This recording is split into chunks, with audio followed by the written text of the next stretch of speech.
Presume you know what I can do with this. I know what you can do against one, but against 20?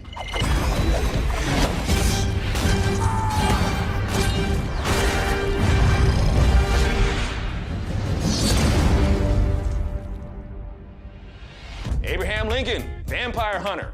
Is it really far-fetched? Well, I'll put it like this. Abraham Lincoln was more like a vampire hunter than Obama claims to be like Abraham Lincoln. I think with that propaganda.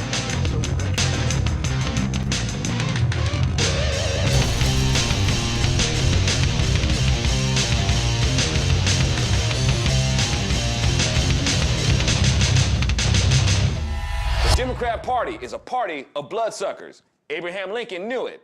The blood, sweat, and tears that you put into the comfortable life you'll come to make for yourself, Democrats are always trying to suck that away from you.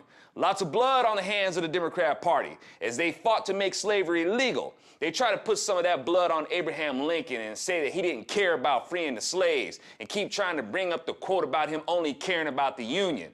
Okay, here's how this works. The Democrat Party represented the South, what would be known as the Confederacy. The Democrats in the North were also pro-slavery, but they did not agree with secession. They wanted to keep the Union together, because as far as they were concerned, the whole Union would be better off if they were together in the market of slave trading. With that in mind, and to make a long story short, Abraham Lincoln couldn't just say, "I'm gonna go to war to free the slaves." He wouldn't have gotten much support for that. In order for him to get support from the Northern Democrats, he had to play down his interest of freeing the slaves and focus on what he had in common with the Northern Democrats, and that was to keep the Union together. Then here come the neo-Confederate libertarians who are always trying to bring up the evils of Abraham Lincoln, who violated the Constitution by doing things like suspending the writ of habeas corpus, and he violated the laws of neutrality.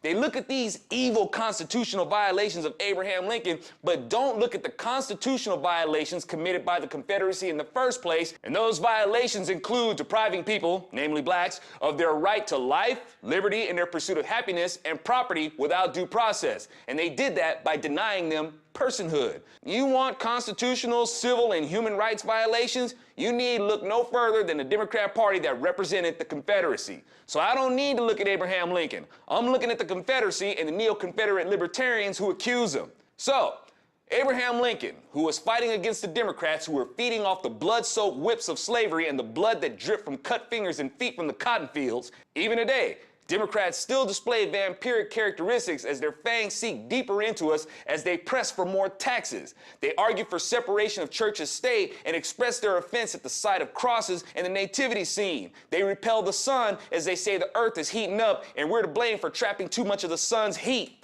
They push for things like stem cell research so they can feed off the unborn and justify the abortion industry.